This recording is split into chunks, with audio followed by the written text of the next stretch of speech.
జై శ్రీరామ్. అందరికీ నమస్కారం. ఈరోజు శ్రీ ఆంజనేయుని గురించి మీకు విశేషమైన ఒక దేవాలయం గురించి తెలియజేస్తున్నాను.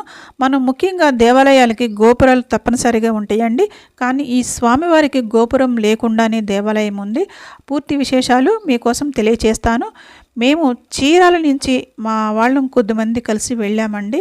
ఆంజనేయ స్వామి శ్రీ పొలిమేర ఆంజనేయ స్వామి దేవాలయం ఇది ఎంతో అద్భుతంగా ఉందండి. ఈ దేవాలయంలో మనకి లోపల వెనుక భాగంలో కూడా శ్రీ గంగా సమేత శ్రీ కాశీ విశ్వేశ్వర అన్నపూర్ణ దేవాలయం కూడా ఉండిందని శ్రీ అన్నపూర్ణదేవి అమ్మవారు దర్శనం చేసుకోండి. మాతా అన్నపూర్ణేశ్వరి పాహిమాం రక్షమాం శ్రీ గంగామాత అండి, గంగాదేవి. అలాగే శ్రీ కాశీ విశ్వేశ్వర స్వామి వారు కూడా పక్కనే ఉన్నారు. వారి ఎదురుగుండా కూడా మనకి నందీశ్వరుల వారు ఉన్నారు. మనం ఏమన్నా కోరికలు కావాలని అనుకున్నట్లయితే ఆ నందీశ్వరునికి మన కుడి చేయి నందీశ్వరుని చెవి దగ్గర పెట్టి ఎడమ చేయి అతని వెనుక భాగాన్ని నిమురుతూ మనం కోరికలు ఆయన చెవిలో చిన్నగా చెప్పినట్లయితే ధర్మ మార్గంలో ఉన్న ఈ స్వామివారు మనకు తప్పగా నెరవేరుస్తారు. అలాగే శ్రీ పొలిమేర శ్రీ వీరేంద్రనాథ స్వామి బయట దేవాలయం ఇలాగే కనిపిస్తుందండి. ఈ దేవాలయం ఆంధ్రప్రదేశ్లో ఉంది. అలాగే మనకి చీరాలకి వేటపాలానికి చాలా దగ్గరగా ఉందండి. చీరాల నుండి బస్సులు గంటకి కూడా ఉన్నాయి. ఇక్కడ మనకి మంగళవారం శనివారం ప్రత్యేక విశేషమైన పూజలు జరుగుతాయి. అలాగే అన్నప్రసాదం కూడా మంగళ శనివారాల్లో జరుగుతాయి. ఇక్కడ ముఖ్యమైన విషయము ఏంటి అంటే స్వామివారికి పైన గర్భాలయంలో గోపురం లేకపోవడానికి కారణం ఏంటి అంటే ఈ స్వామివారు స్వయంభువుగా వెలిసారండి. అదిగో చూడండి, పైన ఖాళీగా ఉంది గోపురం. అక్కడ ఎన్నిసార్లు కట్టినా కూడా ఆ భాగం నుంచి కిందకి పడిపోతుండటం పలుమార్లు జరిగిందంట. ఇక స్వామివారికి గోపురం కట్టడం ఇష్టం లేదేమో అని మనకి సూర్య భగవానుడు శ్రీ ఆంజనేయ స్వామికి గురువు కదండి. ఒకవేళ గురువు ఆశీస్సుల కోసం ఇక్కడ అలాగ వేంచేసి అలా ఉన్నారేమో అనుకుంటాం. ఇక్కడ వెనుక శ్రీ కోదండరామస్వామి వారు కూడా సీతా లక్ష్మణ సమేతులే ఉన్నారు. ఇదిగో మనకి సైడ్ నుంచి కనిపిస్తున్న ఈ విగ్రహం అండి, రాతి విగ్రహం. ఈ రాతి విగ్రహమే భూమిలో స్వయంభూగా వెలిసి ఉందట. ఎన్నో అడుగుల లోతులో ఇక్కడ బోరుబావి తవ్వుతుంటే కనిపించిన పొలంలో దొరికింది అని చెప్తారు. ఇక్కడ స్వామివారికి ఆకు పూజ కూడా విశేషంగా జరుగుతుంది. అలాగే మన ఇంట్లో చీడపీడల గురించి కానివ్వండి, దారం అది కట్టడం కూడా చేస్తుంటారు. అలాగే మనకి ఏదన్నా అనుకోని పనులు, ఎప్పుడు పెండింగ్ పడుతున్న పనులు కూడా ఇక్కడ పూజలు చేసుకున్నట్లయితే మనకి విశేషంగా ఫలితం ఉంటుందని భక్తుల విశ్వాసం. అలాగే చూడండి, ఇక్కడ మనకి సూర్యభగవానుడు డైరెక్ట్ ఇక్కడ స్వామివారి మీద పడటం, ఒకవేళ వర్షం వచ్చినా మంచు వచ్చినా కూడా స్వామివారు అవన్నీ కూడా స్వీకరిస్తూ అట్లాగే ఉన్నారట. చూడండి, ఆయనకి ఆ కోరిక ఎందుకు కలిగిందో కానీ తెలియదు.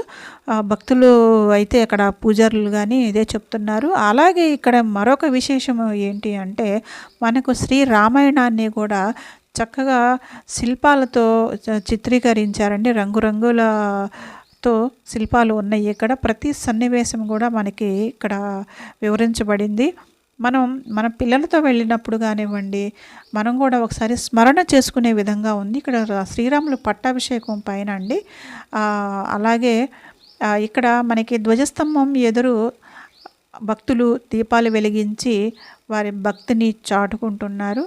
గుడి చాలా బాగుందండి. చుట్టూత శ్రీరామాయణం గురించి అయితే ఉంది. మన పిల్లలతో వెళ్ళినప్పుడు హడావడిగా వెళ్ళి దర్శనం చేసుకుని వచ్చేయకుండా ఒక్క 10 నిమిషాలు కేటాయించినట్లయితే పిల్లలకు కూడా మనం రామాయణాన్ని 10 నిమిషాల్లో చెప్పడానికి వీలుగా ఉంటుంది. మనం కట్టే కొట్టే తెచ్చే అనే నానుడు కూడా ఉంది రామాయణం గురించి. అంటే వారధి కట్టారు, అలాగే రాముడి తలకు కొట్టారు, అలాగే సీతమ్మ వారిని తెచ్చారు అన్నదానికి ఇక్కడ అలాగే సూక్ష్మ రూపంలో మనకి ఇక్కడ చిత్రీకరించి ఉన్నాయండి శిల్పాలు. ఇక్కడ ఇంకొల్లు మార్టూర్ అనే బస్సు ఉంది చూడండి. చీరాల నుంచి గంటకి ఉంటుంది కదా. ఇప్పుడు బస్సులో మేము వెళ్తున్నామండి. ఈ బస్సు ఎక్కితే కనుక గుడి ముందే దిగుతుందండి. గుడి ముందే దిగొచ్చు. అలాగే మనకి 12:30కి రిటర్న్ బస్సు ఉంది. గబగబా మనం పూజా కైంకర్యం చేసుకుని స్వామివారిని చూసుకొని అన్నప్రసాదం కూడా మళ్ళీ తిరిగి బస్సు వచ్చి మనం డైరెక్ట్ చీరాల రావచ్చు. ఒంగోలు నుంచి దగ్గరే, చీరాల నుంచి దగ్గరే అండి. మిగతా ఇంకా ఎవరెవరు ఎలా రావాలనుకున్నది ఏదైనా చీరాలకి దగ్గర, వేటపాలానికి దగ్గర అండి. ఒంగోలు నుంచి కూడా రావచ్చు. ఒంగోలు నుంచి ఇంకొల్లు వచ్చి రావచ్చు అనమాట. అట్లాగా ఆంధ్రప్రదేశ్లోనే ఉండేది. ఇక్కడ మనకి మహాగురువులు శ్రీ శ్రీ శృంగేరి జగద్గురువులు శ్రీ శ్రీ శ్రీ విధుశేఖర భారతి మహాస్వామి వాళ్ళ పర్యవేక్షణలో ఈ దేవాలయం అయితే ఉంటుంది. ఇదిగోండి ఇక్కడ అన్నప్రసాద సత్రం కూడా ఉంది. ఇక్కడ 3-4 సత్రాలు ఉన్నాయండి. అలాగే ఇక్కడ మనకి గోవింద అదే మన కోదండరామస్వామి వారి దేవాలయం పక్క నుంచి కూడా మొదలు పెట్టుకుని శ్రీరామాయణాన్ని మనం ఇక్కడ చిత్రాల రూపంలో చూడొచ్చండి. ఇప్పుడే కలర్స్ మళ్ళీ వేస్తున్నారు. చాలా అద్భుతంగా ఉంది. మొన్నే అనుకున్నా నేను లాస్ట్ టైం 2 months బ్యాక్ వెళ్ళినప్పుడు రంగులేస్తే బాగుండు స్వామికి అని ఇది అనుకున్నాను. కానీ అలాగే ఇక్కడ అన్నీ కూడా మళ్ళీ రంగులు వేయడం ప్రారంభించారు భక్తుల కోరిక మేరకు. చూడండి ఇక్కడ శ్రీరామ జననం దగ్గర నుంచి అలాగే గురువులతో అడవికి వెళ్ళడం, తాటకిని సంహరించడం, అలాగే అహల్య శాప విమోచనం, సీతామాత వివాహ మహోత్సవం, ఇవన్నీ కూడా చాలా ఉన్నాయి.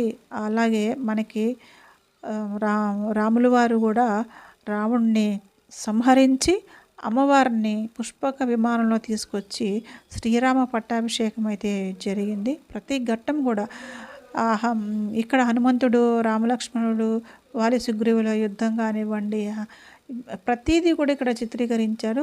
మనం 10 నిమిషాల్లోనే పూర్తి రామాయణాన్ని మనం ఒకసారి స్మరణ చేసుకోవచ్చు. అలాగే మన పిల్లలు ఉంటే వారికి కూడా చక్కగా చెప్పినట్లయితే మన సనాతన ధర్మంలో గ్రంథాల గురించి, రామాయణం గురించి, మహాభారతం గురించి ఇవన్నీ కూడా పిల్లలకి తెలియజేసిన వారు అవుతాము.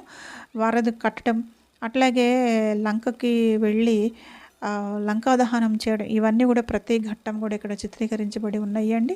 ఇక చూడండి సమయం కూడా ఉదయం 11:30 అవుతుంది. మా వాళ్ళతో మేము కలిసి వెళ్ళాము. ఇక్కడ అన్నీ చూసుకొని చక్కగా మళ్ళీ మనం అన్నప్రసాదం అన్నప్రసాదం కూడా చాలా రుచిగా ఉందండి. వేడివేడిగా అప్పటికప్పుడే వడ్డిస్తూ ఉంటారు.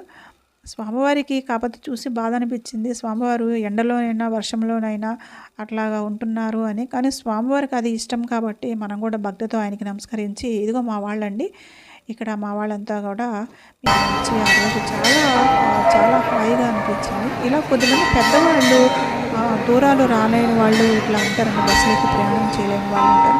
వాళ్ళ కోసం కూడా మేము వెళ్ళిన వీడియోలో పెట్టడం అనేది మా ఉద్దేశం అదేనండి. కనీసం వీడియోలో చూసి వారి దర్శనం చేసుకుని ఆ స్థలం యొక్క పురాణం ఏముంది, స్వామివారి విశేషాలు ఏంటని తెలుసుకుని అక్కడి నుంచే మనసులోనే నమస్కరించుకుని వారి కోరికలు చెప్పుకుంటున్న ఉద్దేశంతోనే ఈ వీడియో చేయడం కూడా జరుగుతుంది. దయచేసి పూర్తిగా ఈ వీడియో చూడండి. మీరు చేయవలసింది చూసినందుకు మీరు ఒక లైక్ చేయండి. అలాగే మీరు చూసారు లేదని కామెంట్లో పెట్టండి. నలుగురికి షేర్ చేయండి. మన సనాతన ధర్మంలో మనం ఈ ధర్మాన్ని పాటించడం ముఖ్యమండి. అందరికీ కూడా ధన్యవాదములు పూర్తిగా వీడియో చూస్తున్నందుకు. అలాగే నేను తిరుపతిలో ఒక వీడియో చేశానండి. ఆ ప్రదేశం ఎంతమంది వెళ్ళారో తెలియదు. నెక్స్ట్ వీడియో అదే పెడుతున్నాను. తప్పకుండా మీరు లైక్ చేయండి. మీరు చూస్తున్న కొద్దీ నేను కొత్తగా వీడియోలు చేయడం కూడా ఇంకా ఎక్కువగా చేస్తాను. దయచేసి నాకు సహకారం అందించండి. ధన్యవాదములు. జై శ్రీరామ్, జై శ్రీరామ్, జై శ్రీరామ్. ఓం శ్రీ పొలిమేర శ్రీ ఆంజనేయ స్వామివారికి జై. ధన్యవాదములు. మీ ఒంటరి ఉమెన్ విహారిణి. ఓం నమో వెంకటేశాయ.